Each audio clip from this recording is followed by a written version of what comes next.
This is Software Engineering Radio, the podcast for professional developers on the web at se-radio.net. SE Radio is brought to you by the IEEE Computer Society and by IEEE Software Magazine. Online at computer.org/software. Welcome to Software Engineering Radio. I'm your host, Brijesh Ammanath, and today my guest is Vladyslav Ukis. Vlad is the head of R&D at Siemens Healthineers Team-Plate Digital Health Platform and reliability lead for all of Siemens Healthineers digital health products. Vlad is also the author of the book, Establishing SRE Foundations, a step-by-step guide to introducing site reliability engineering in software delivery organizations. Vlad, welcome to Software Engineering Radio. Is there anything I missed in your bio that you would like to add? Thank you very much, Brijesh, for inviting me and for introducing me. I think you've covered everything, so looking forward to getting started with the episode. Great. We have covered SRE previously in SE Radio in episode 548, where Alex discussed implementing service-level objectives, episode 544, where Ganesh discussed the differences between DevOps and SRE, episode 455, where Jamie talked about software telemetry, and episode 276, where Bjorn talked about site reliability engineering as a subject. In this episode, we will talk about the foundations of implementing SRE within an organization, and I'll also make sure that we'll link back to all those previous episodes in the show notes. To start off, Vlad, can you give me a brief introduction on what SRE is and how it differs from traditional ops? Let me start by giving you a little bit of history of SRE. SRE is a methodology that's called site reliability engineering, and it was conceived at Google because Google had a big problem many years ago, which was Google was growing and the number of people that was required to operate Google also was growing. And the problem was that Google was growing so fast that it became impossible to hire the operations engineer in line with the growth of Google. And they were looking for solutions to that problem. How can you grow a web property in such a way that you don't require a linear growth of operation personnel in order to run the site? And that led to the birth of SRE approaches, which they then several years later wrote up in the well-known SRE books by Google.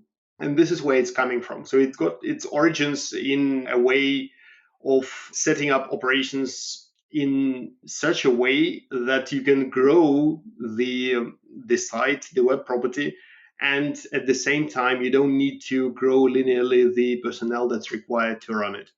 So it's got a very business-oriented approach, and digging deeper, it's got its origins in software engineering. At Google, there is a saying that SRE is what happens when you task software engineers with designing the operations function of the enterprise. And it's true. So once you dig into this, you see the software engineering approach inside SRE. How it's different from the traditional way of operating software is that it's got a set of primitives that enable you to create good alignment of the organization on operational concerns, because it gives the participants in a software delivery organization clear roles to fulfill. And using that, then the alignment can be brought about if an organization is serious about implementing SRE. And once that alignment is there, then it's possible to do the alerting of the operations engineers, not just on the traditional IT parameters, like, for example, CPU is too high or the memory is too low, but you actually are able to alert on the symptoms that are really experienced by the users. So you are alerting on a higher level stuff, so to speak, that's really felt by the user. And once you do this, then also the alerts, they are much more meaningful to the operations engineers running the site, because then there is a clear connection between the alert and the user experience. And with that, the motivation to fix the problem is high. And also you don't get as many problems, you don't get as many alerts as you would if you just alert on the IT parameters like CPU usage is too high and things like that. I like the quote when you say SRE is what happens when you get software engineers to design operations and run it. And I believe that also implies that software engineers will implement the software engineer design principles like continuous integration and engineering principles around measurability. Yeah. So in terms of software engineering approach in SRE, fundamentally SRE brings to the table is, imagine you've got a software engineering team, and that software engineering team is ready to ship some digital service into production. And typically they just do it and then they see what happens. With SRE, that's not the approach that the team would take. With SRE, before doing the final deployment, the team will get together, including the product owner, and they will define the so-called service level objectives for the service. And these service level objectives, they would then quantify the reliability of the service, the reliability that they want the service to fulfill. And then once deployed to production, that reliability, which is quantified, will get monitored, and then they will get alerts on whenever they don't fulfill the reliability as envisioned. So you see, it creates a very powerful feedback loop where you apply effectively the tried and true scientific method to software operations. So you, before you deploy to production, you then define the SLOs, which quantify the reliability that you want your service to provide. And then once the service is in production, then you get feedback from production that tells you whenever you don't fulfill the reliability that you actually thought the service would provide. So it provides that powerful additional feedback loop, which is actually pretty tight. And that means that you don't just do continuous integration in the sense that you've got some stages that lead you through some testing towards production, but you also think about the operational aspects much more during the development, because there is an ongoing conversation about the quantification of reliability.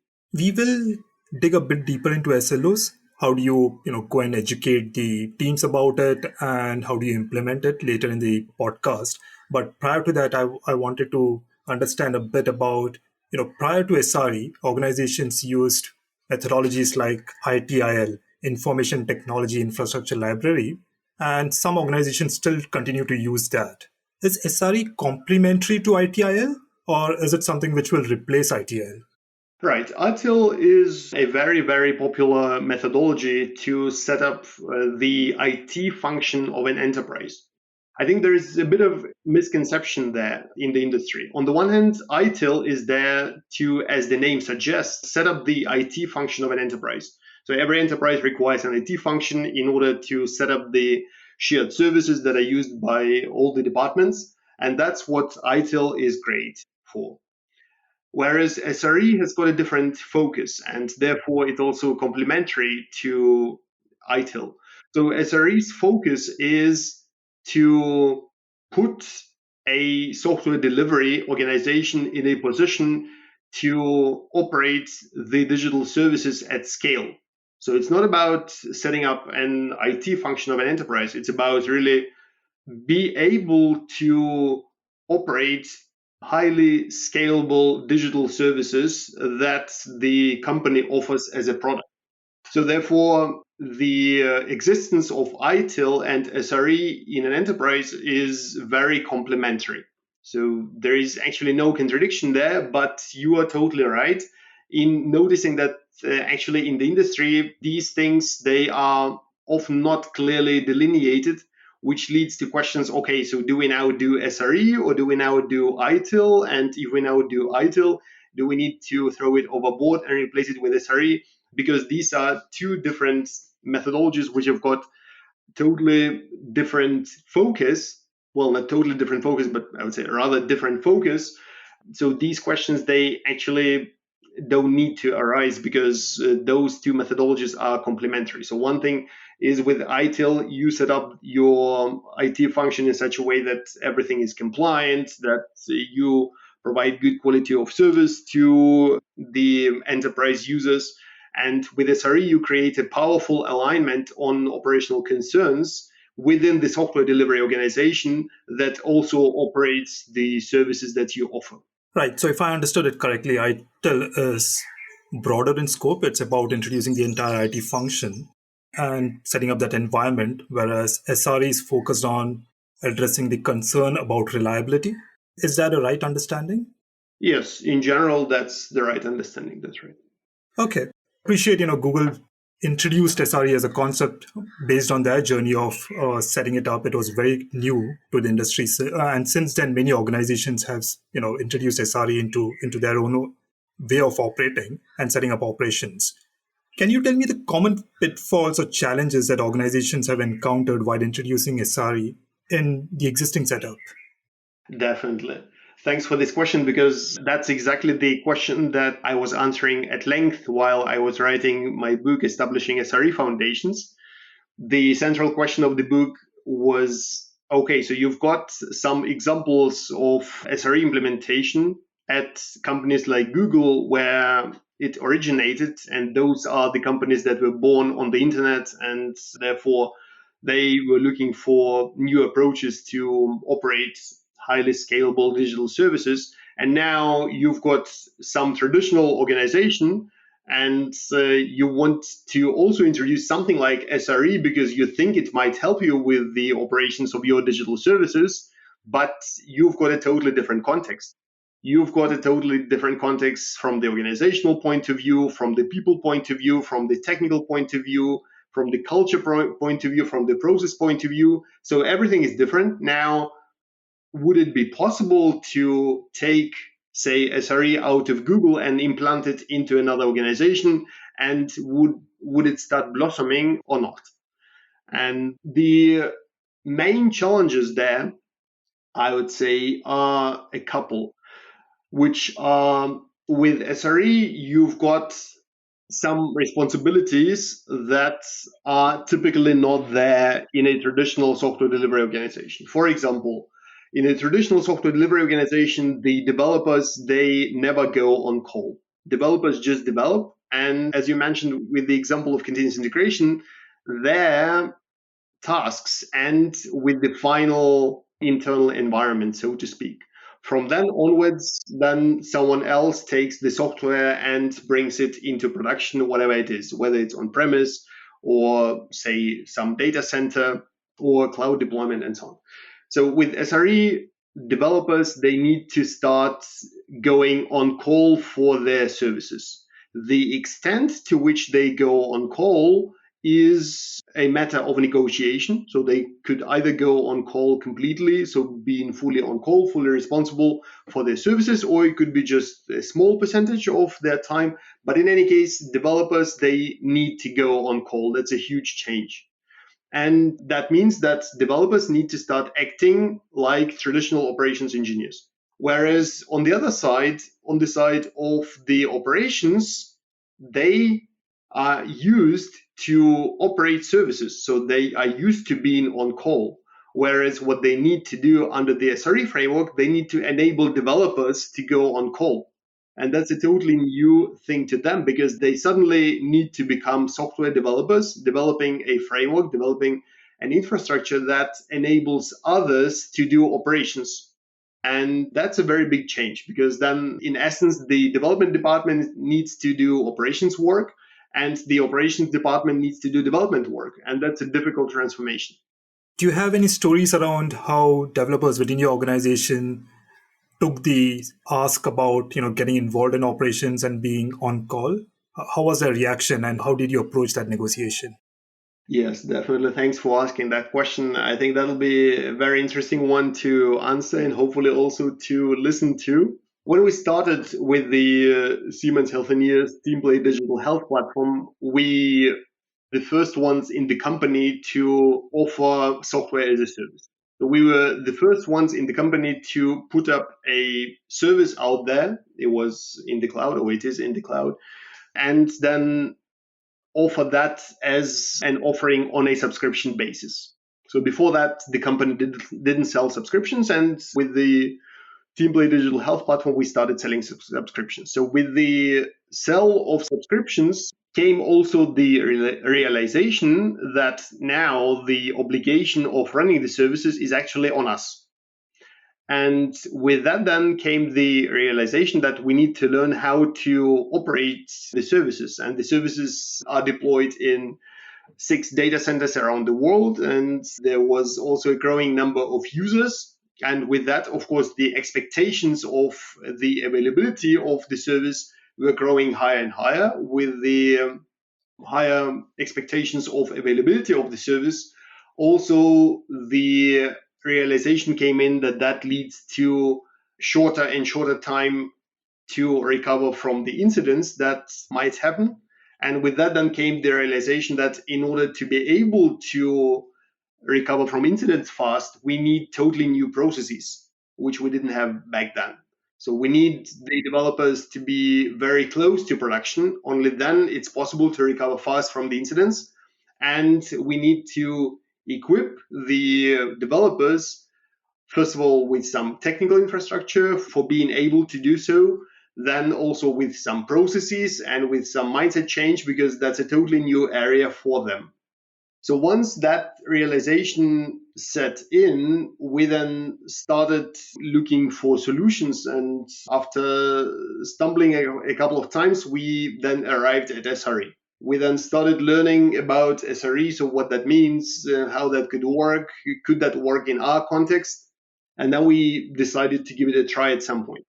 So we then decided to start building a very small piece of infrastructure inside the operations organization. So we put a real developer inside the operations organization who then started digging deeper into the SRE concepts and implementing them for our organization.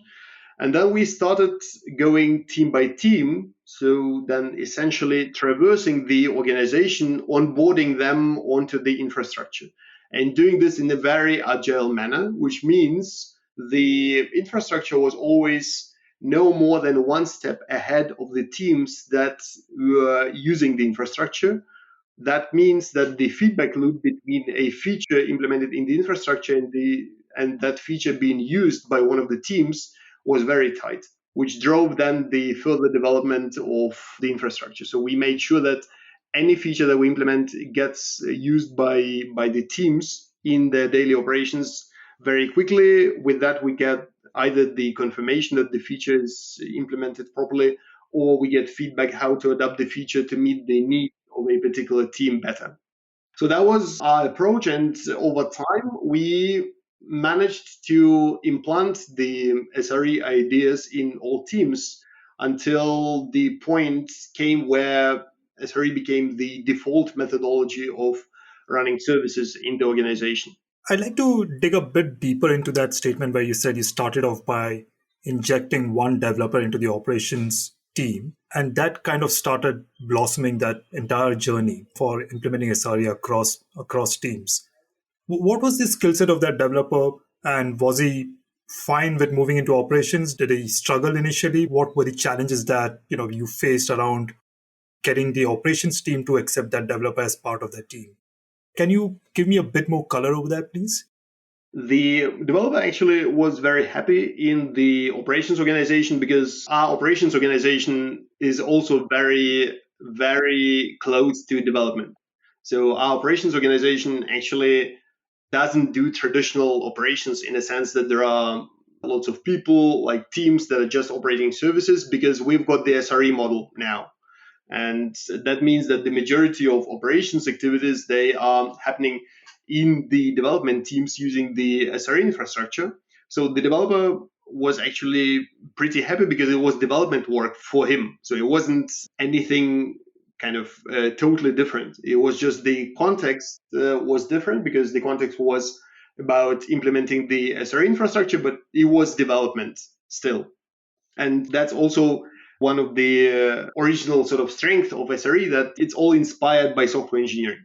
Therefore, for that developer, it was still the software engineering world, which was important. So the developer started learning about SRE together with me, and we then drove the transformation by understanding the features that would be needed in the infrastructure, by understanding the team's needs so that they would be willing to use the infrastructure. And that's actually one of the important points. So we didn't force any team to use the SRE infrastructure. So if a team was happier using something different, then we accepted this and then moved on to another team, which, by the way, didn't happen a lot because it was clear that the SRE infrastructure provides advantages.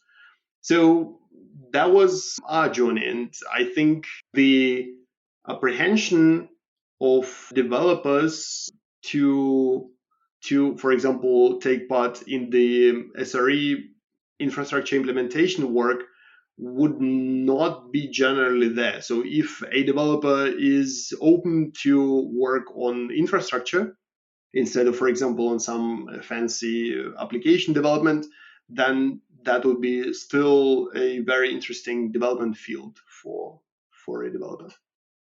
Right. I'd now like to move on to the approach. And if you can help me walk through a step-by-step approach to establishing SRE Foundation. You've expanded on this in your book about assessment of readiness, achieving organizational buy-in, and the organizational structures that need to be changed. So if you can just expand on that, please. Yeah, thank you. This is a very broad question, of course, because I wrote an entire book about this. Let me give it a try and summarize this as far as possible. When you've got an organization that's new to SRE, that has never done operations before, or that did operations using some other means which didn't make the organization happy in terms of operations, and therefore they want to try SRE, then there will be several significant steps to take. One significant step at the very beginning is actually to decide, and that already requires quite some alignment of the organization. On the one hand, it requires alignment at different levels of the organization. That means that there needs to be some interested people in the teams to give it a try, which means some interested people in the operations organization, some interested people in the development organization, because they see the potential value of applying SRE in their organization. Then another important bit is that investing into the SRE infrastructure and investing into using the SRE infrastructure by the development teams requires effort, and therefore the leadership of the organization needs to be aligned on giving it a try, which means the head of product, head of development, head of operations, they need to be aligned that they want to give it a try, because it will require capacity in the operations teams and in the development teams. So that alignment needs to be achieved to some degree. So that means that SRE at some point needs to find its place on the list of the bigger initiatives that the organization undertakes. So each organization will have a list like that. Either it's covered in an entire portfolio management system, or there's just a list of initiatives that the organization undertakes, and SRE needs to find its place there. It needs to be there because it requires the involvement of all the roles in a software delivery organization, because the software developers will be involved, the product owners will be involved, and the operations engineers will be involved. Therefore, in order to make it happen, a certain degree of alignment at the leadership level will be required as well. Then the next step, once that is there, is to assess what actually needs to be done in different parts of the organization in order to bring the organization onto SRE. So you would need to assess things like, okay, so where are we in terms of the organization, in the sense of what are the formal and informal leadership structures? So how can we influence teams? How can we influence people in that particular organization? Then in terms of the people assessment, you need to understand how far away people are from production. So are the developers currently totally disconnected from production and they just don't get feedback loops from production, or there are already some feedback loops and therefore they are already somewhat closer? Maybe there is a difference there between teams. Maybe one team is already really operating the services actually quite well, just not using SRE means. And maybe there are teams that are really too far away from production. So you need to understand this. Then the next assessment that needs to be done is technical. So what are the technical means that are available in order to run something like SRE? So do we have unified logging in the organization? Do we actually know which services are deployed and where? Say, then what is the current, say, strategy for alerting? What do we alert upon? Is there alert fatigue already now? Or maybe there are just no alerts because the development organization is totally disconnected from production. You need to understand this. And then in terms of culture, also you need to assess the organization on the Western model, which defines certain aspects of high performance organization. Like, for example, what is the level of cooperation in the organization? Do we have a typical divide between the operations organization and the development organization, and then the development organization just throws their software over the fence to the operations organization? So what is the degree of cooperation there? Then you need to assess things like, okay, so how does the organization treat the risks that are presented, that surface themselves? Do the messengers get killed, or are the messengers welcome to present negative news, and then the organization has got good structures to learn from them and move forward? Then you need to understand in general how cohesive the organization works in terms of the bridges between the departments. So how close is the collaboration between development and product management? How close and is the cooperation between the development and operations? And then is there any cooperation at all between the product management organization and the operations organization? So you need to understand these things like that in order to assess the culture. Also, another aspect that would pay into the culture is how does the organization deal with failure if there is an outage? So what is done? Are there any postmortems?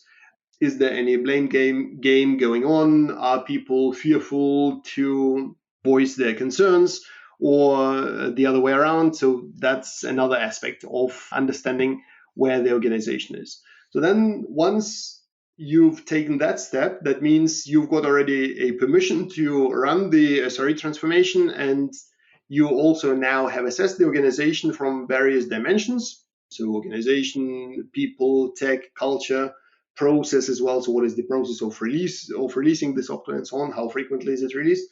Then you are in a position to craft some plan of how the SRE transformation could potentially unfold.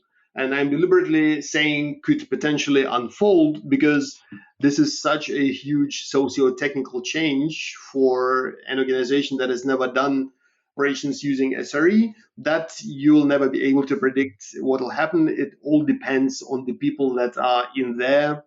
And there is a lot of non-determinism that will be going on during such a transformation. So then once you start, I think one of the first things will need to be to come up with some minimal SRE infrastructure, and then finding a team that is most willing to jump on it. And then from there, you start snowballing. So you then improve the infrastructure based on the feedback from the first team. Then you find the second best team to put onto the infrastructure because they are also interested. Then you find the third best team, and so on, until it becomes a thing in the organization. And there are so many teams on the infrastructure already that people are talking about it. And teams are then generally either already waiting to get on board or even actively knocking on the door and asking when they could be onboarded. So then with the onboarding onto the SRE infrastructure, several major things will happen in the team. So one major thing that will happen is that the definition of the service level objectives that I mentioned earlier, so the initial quantification of reliability will happen. And then another major step will be for each team is to start reacting to the SLO breaches that will be coming from the SRE infrastructure that will start tracking the defined SLOs in all deployment environments that are relevant. So generally in all production deployment environments. So once that is in place, Then at some point, the formalization of the on-call rotations will need to happen. And with that, then the conversations between the product operations, the development, and product management need to happen in order to understand a good split of the on-call work between the developers and the operations engineers. So that'll be one of the major points.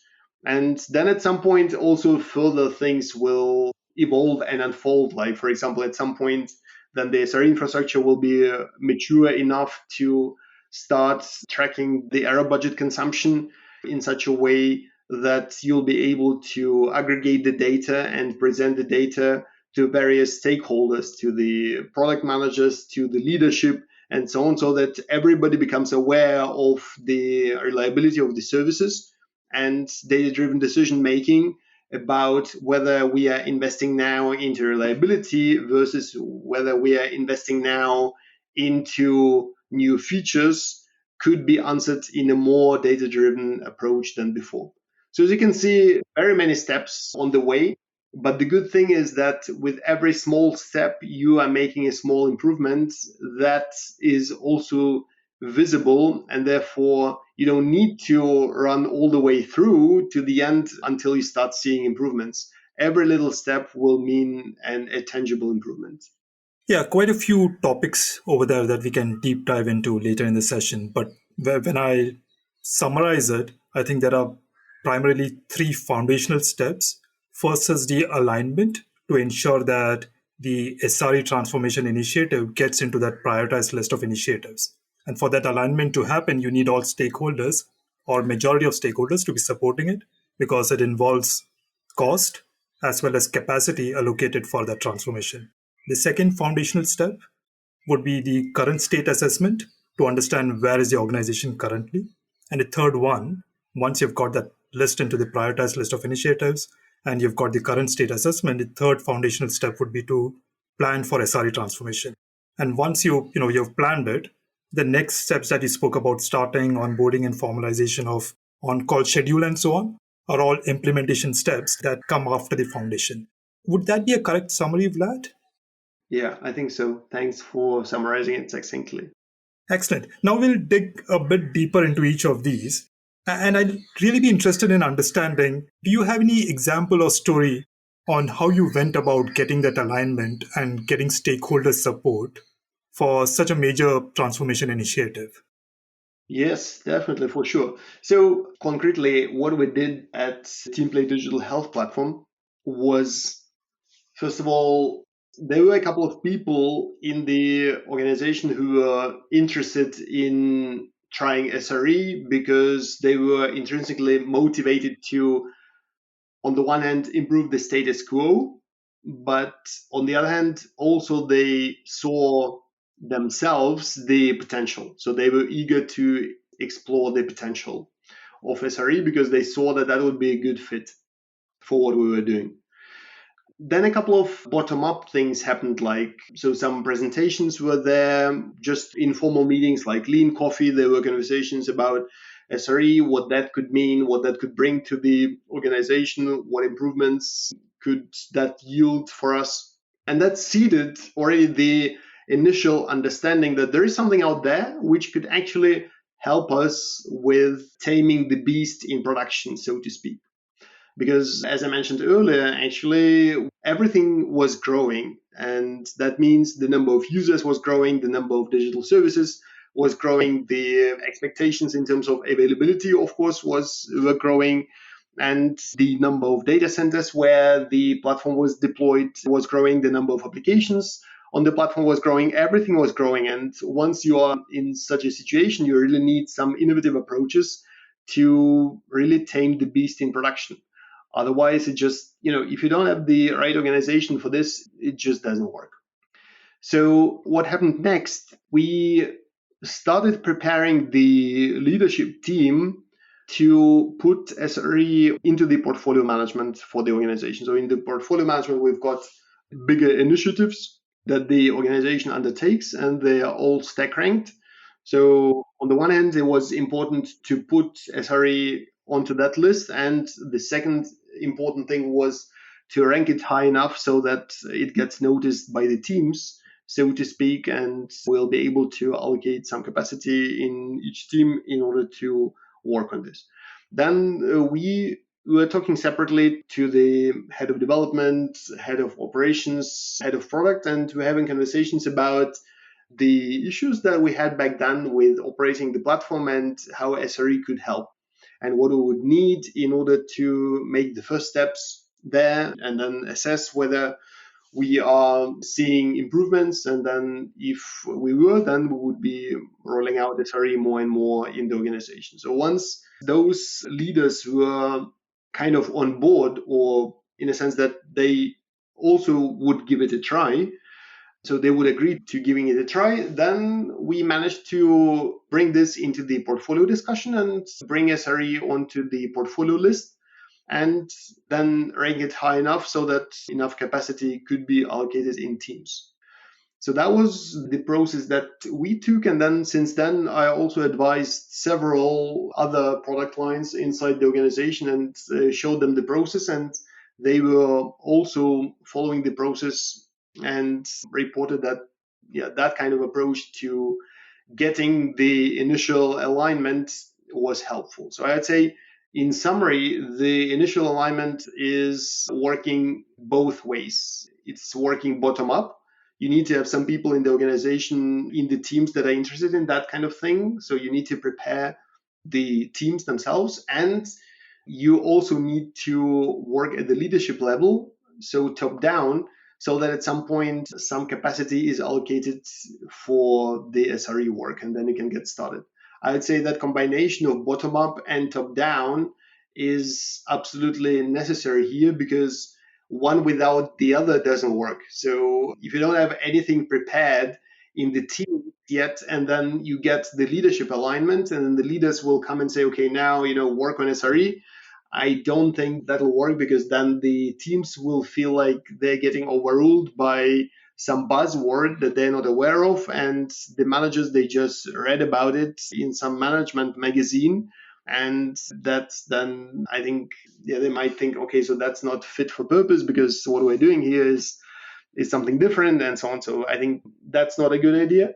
And the other way around, if you've got then teams burning with desire to try SRE because they think that that would improve the operational capabilities of the organization, but the leadership is not aligned and doesn't allocate capacity in one way or another, then I think you can probably get started a little bit using bottom-up initiatives, but you'll not be able to bring it to a point where it'll become a major initiative and all the teams will be onboarded and so on. That will not work. So you'll be able to only go so far. Therefore, that combination is important, and that's how we did it, and that's how I saw that also being a successful approach in other product lines. Vlad, you talked about developers doing on-call. Usually that's been a very thorny topic, and developers take it very personally because it impacts their work-life balance. Do you have any stories in terms of, what were the challenges you faced around this conversation, and how did you address it? And any tips for our listeners in terms of if they had to roll it out in their organization, what could they look at doing, and what learnings do you have for them? Brijesh, thank you very much for asking this question, and I'm really looking forward to answering it, because I think that was the most frequently asked question by the developers when we started the SRE transformation. So do I now need to go on call out of hours? Do I need to get up at 4 a.m. at night to rectify my service? We had lots of questions like this, and I'm happy to share how we address this. What we started doing right at the beginning of SRE transformation was to say, look, the whole thing is an experiment. We are new to operating software as a service. We are just trying out whether SRE would be useful for us in our context. Therefore, let's only go on call and talk about on call in the context of the regular business hours. Regardless where you are, regardless which time zone your team is in, we are only talking about on call during business hours. And that went down very well, because developers generally, they're eager to try something new, And if it's still within the business hours, doesn't disrupt their life outside of work, then they are generally happy and looking forward to trying new things. So this is still partly the approach that we've got right now. So now what we've got is then a development team that's happy with the on-call hours by being on call only during the usual business hours, but still that challenges a development team very profoundly, because a typical development team that has never done operations before actually has never had live feedback loop from production. The development team was working on a release for some time, and then once that release was over, then the development team started looking into the next release, then worked on that second release for some time, then moved on to the third release. And this is how life in a development team unfolded. Now with SRE and on call, suddenly all that changes because you get a live feedback loop from production which you need to react to. And the development team then needs to reorganize itself in terms of how they allocate capacity, in terms of how they distribute the knowledge to be effective at being on call, because it does make sense to put somebody on call who don't know how to rectify the services. Then you need to adapt your planning procedures, capacity allocation procedures. So lots of aspects are touched upon when you introduce that live feedback loop from production into a development team. And also you need to take into account a particular deployment topology that you might be having. For example, in the TeamPlay Digital Health platform, we've got 6 data centers around the world. And now if you are saying that you are on call, then are you on call for all the 6 data centers, or are you on call for only one, and for how long, and so on. So each team needs to deal with those questions, and we took a coaching based approach and brought that to each team and discussed that at length in each team in order to find the setup that's suitable for them.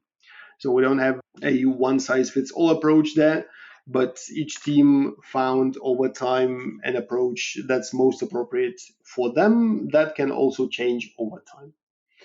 So that's when it comes to the operations of the services that the teams own, which means that the scope of a person that's going on call is just their service that they own. And that's what we call now bottom-up monitoring, because it just looks at the services in depth. What we then learned was required additionally to be introduced in order to really provide a reliable service is the so-called top-down monitoring. The top-down monitoring is system-level monitoring that looks at, we call them core functionalities that cut through all the services and all the teams and provide really core functionalities, as the name suggests, without which the platform doesn't work. One example of those core functionalities on our platform is we are in the healthcare domain and we connect hospitals to the cloud and upload data from hospitals after minimization to the cloud. So we've got a core functionality that is a function of the data being uploaded to a data center from all connected hospitals on average over a time window. If that data upload throughput drops significantly, then we consider this as a potential problem with one of the core functionalities, and we look into this.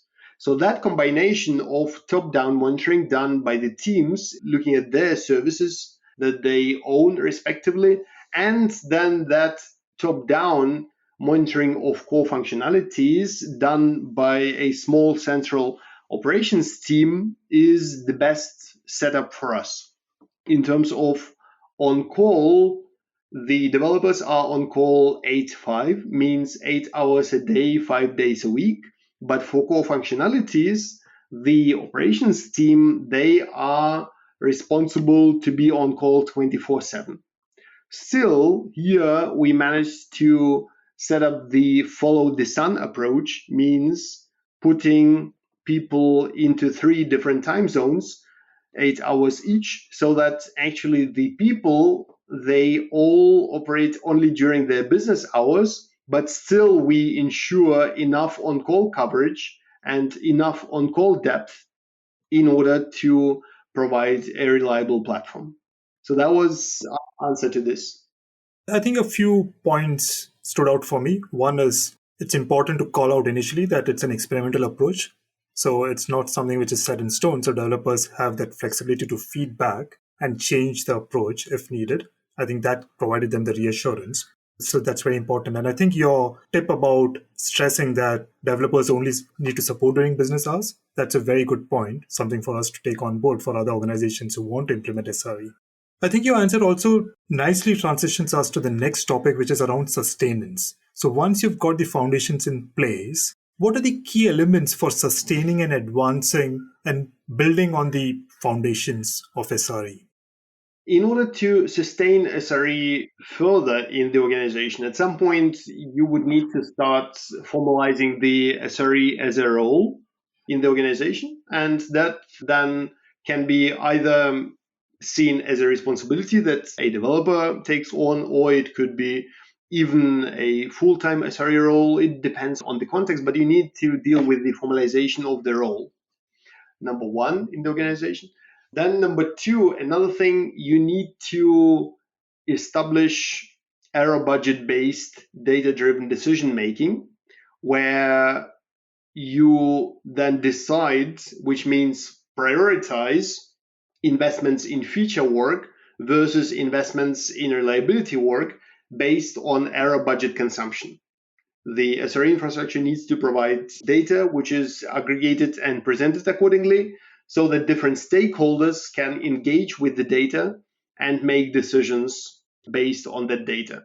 Once you've got this, then that's another point that entrenches SRE well in the inner workings of an organization. And even better, if you've got some organization-wide continuous improvement framework, and you can put SRE there, or rather just reliability there, as a dimension for continuous improvement, then that's even better, because then you are part of a bigger continuous improvement framework where you inserted reliability as a dimension, which is measured using SRE means.